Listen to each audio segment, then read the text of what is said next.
हनुमान जन्मोत्सव पर रखी धर्म सभा। आप देख रहे मेवाड़ क्रांति न्यूज। रेलमगरा तहसील में श्री हनुमान जन्मोत्सव के पावन अवसर पर रेलमंगरा में आध्यात्मिक उल्लास और भक्ति का अनुपम संगम देखने को मिला। इस अवसर पर आयोजित भव्य शोभायात्रा और धर्मसभा में सामाजिक जागरूकता का एक सशक्त संदेश भी दिया। शोभायात्रा में शामिल भक्तों की आंखों में भगवान हनुमान के प्रति अटूट श्रद्धा और उत्साह साफ झलक रहा था। धर्मसभा में संतों का आशीर्वाद और प्रेरक उद्बोधन धर्मसभा का आयोजन किया गया, जिसमें संत महंतों ने उपस्थित श्रद्धालुओं को अपना आशीर्वाद प्रदान किया। इस सभा में मुख्य वक्ता के रूप में पधारे पूज्य संत श्री अनुज दास जी महाराज सांवलिया धाम आश्रम मुंगाना ने अपने ओजस्वी प्रवचन से सभी को मंत्रमुग्ध कर दिया। उन्होंने आज के समय में देश और समाज को प्रभावित करने वाली गंभीर समस्याओं जैसे लव जिहाद, जातिवाद और सामाजिक कुरीतियों पर गहन चिंतन प्रस्तुत किया। उनके शब्दों में एक ऐसी ताकत थी जो हर श्रोता के हृदय में गहरे तक उतर गई। उन्होंने कहा, हमारी संस्कृति और एकता ही हमारी सबसे बड़ी शक्ति है। हमें अपने युवाओं को सही दिशा दिखानी होगी ताकि वे इन सामाजिक बुराइयों से बच सकें और देश को उन्नति की ओर ले जाएं। उनके इस संदेश ने उपस्थित जनसमूह में जोश और जागरूकता का संचार किया। Bureau report, Pushkar Menaria. श्री वीर बजरंगबली की मेवाड़ का राजा, मेवाड़ का राजा, मेवाड़ का राजा, मेवाड़ का राजा। अनंत अनंत रूपेण मंचासीन समस्त संत वृंद महापुरुषों के पावन चरणों में कोटिश कोटिश प्रणाम करते हुए मुख्य वक्ता के रूप में हमारे बीच पधारे दीदी, उनको भी बारंबार प्रणाम। यहाँ विराजमान सभी मातृशक्ति, सभी भक्तजन, आप सभी के श्रद्धे में विराजमान उस दिव्य परमात्मा को मैं प्रणाम करूं। सभी को जय सिया राम। आज हम आप सबका बड़ा सौभाग्य है कि सनातन धर्म के आधार, सनातन धर्म के सिद्धांत श्री वीर बजरंगबली, जिन्होंने श्री मर्यादा पुरुषोत्तम रामचंद्र जी की सेवा में अपने जीवन को समर्पित किया, ऐसे बाबा वीर बजरंगबली के दिव्य प्राकट्योत्सव के अवसर पर रेलमंगरा की इस धर्म नगरी पर हम आप सब एकत्रित हुए हैं। आज हम आप सबका बड़ा सौभाग्य है कि इतने संत वृंद महापुरुषों का दर्शन करने का सौभाग्य हम आप सबको मिल रहा है। बड़े भाग पाई सत्संगा, जब जन्म जन्मांतरों के जीवों का जब पुण्य उदय होता है तब संतों का दर्शन करने का सौभाग्य प्राप्त होता है। और ये दिव्य आज सनातन का ये दिव्य अनुष्ठान जो हम आप सबके चित्त में धर्म और संस्कृति के विकास के लिए, धर्म और संस्कृति के उत्थान के लिए, कि हम अपने धर्म के प्रति सजग होवे, अपने राष्ट्र के प्रति सजग होवे, इसलिए सारे उत्सव भारतवर्ष में मनाए जाते हैं। ये भारतवर्ष त्योहारों का देश है। यहाँ होली, दीपावली, रक्षाबंधन इत्यादि त्योहारों के संग जो इस धरती पर अपने अनंत अनंत रूपेण अजर अमरता के रूप में विद्यमान है, जो धर्म की रक्षा करने के लिए जिन्होंने राम के चरणों में अपने आप को समर्पित कर दिया। राम काज लखि तब अवतारा, हनुमान जी महाराज का अवतार केवल और केवल इस धरती पर रामचंद्र जी के काज की सेवा करने के लिए हुआ है। और राम का काज केवल और केवल एक है, धर्म की रक्षा करना। धर्म की रक्षा करने के लिए ही परमात्मा धरती पर अवतार लेते हैं। गीता में भगवान कहते हैं, यदा यदा ही धर्मस्य ग्लानिर्भवति भारत अभ्युत्थानमधर्मस्य तदात्मान्यं सृजाम्यहम्। जब जब धर्म की हानि होती है तब तब परमात्मा धरती पर अवतार लेकर के आते हैं। और मर्यादा पुरुषोत्तम राघवेंद्र सरकार जब रावण जैसे आतंकवादियों को अंत करने के लिए, असुरों का आतंकवाद मिटाने के लिए इस धरती पर नरलीला करने के लिए जब अवतरित होते हैं, तो मर्यादा पुरुषोत्तम धर्म में किस प्रकार प्रभु श्री कृष्ण, लीला पुरुषोत्तम श्री कृष्ण ने जब बांसुरी बजाने की आवश्यकता आई तो बांसुरी बजा करके भी प्रेम को अनंत संसार में प्रसारित किया। जब धर्म की रक्षा करने की बात आई तो मर्यादा भगवान श्री कृष्ण ने अपने हाथ से मुरली को छोड़ करके अपने हाथों में चक्र उठाने की बात को स्थापित की है। इसी प्रकार कि आप कौन हो, और आपने कहा कि मैं ब्राह्मण हूं, तो केवल मुट्ठी भर हो। कोई पूछे कौन हो और कह दिया कि मैं क्षत्रिय हूं, तो केवल मुट्ठी भर हो।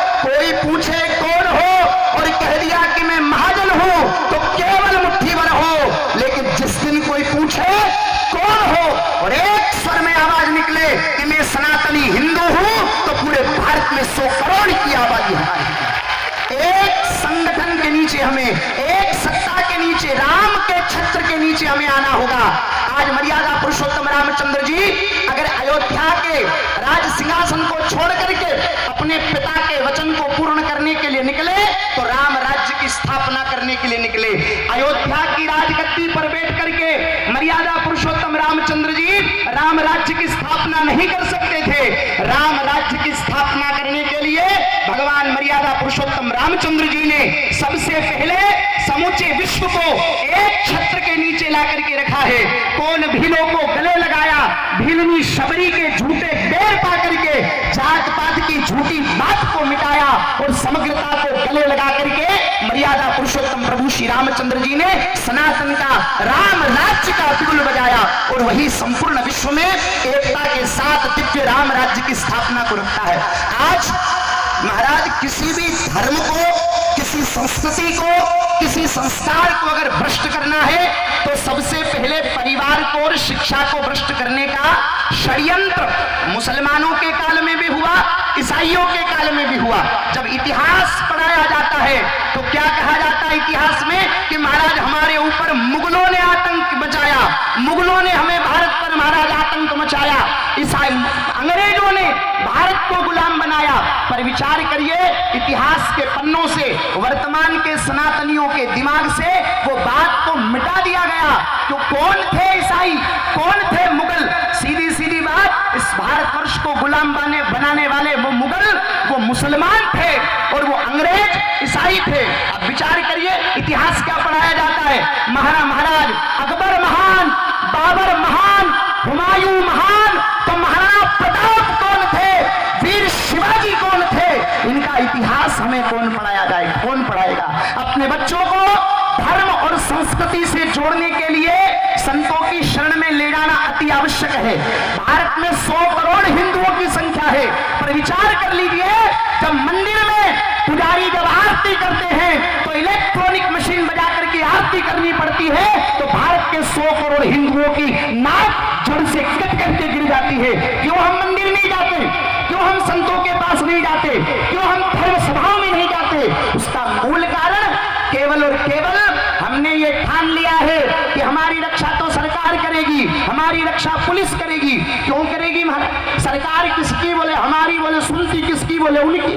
विचार करिए, आप अपने बच्चे को कलेक्टर बनाने में लगे हैं, आईपीएस आईएएस अधिकारी बनाने में लगे हैं, पर विचार कर लीजिएगा, कुछ वर्षों पहले, 30-40 वर्षों पहले दिल्ली की दीवारों के ऊपर एक स्लोगन लिखा गया कि हम दो हमारे दो, बच्चे दो ही अच्छे।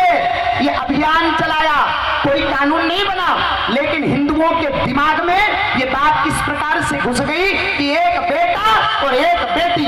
बेटा देखो तो दारू पी करके नाली में मुंह डाले पड़ा है, और बेटी देखो तो माता पिता के द्वारा संस्कार नहीं दिए तो विधर्मी के साथ भागकर लव जिहाद का शिकार हो रही है। ऐसी स्थिति आज हिंदुओं की हो रही है। विचार करिए, ये ताली बजाने का विषय नहीं है, ये विचारणीय बिंदु है कि आज सनातन धर्म की ये दशा क्यों हो रही है, क्योंकि आज हम समझने के लिए तैयार नहीं है। आज अपनी बहन बेटियों को आपको धर्म की शिक्षा देना परम आवश्यक है।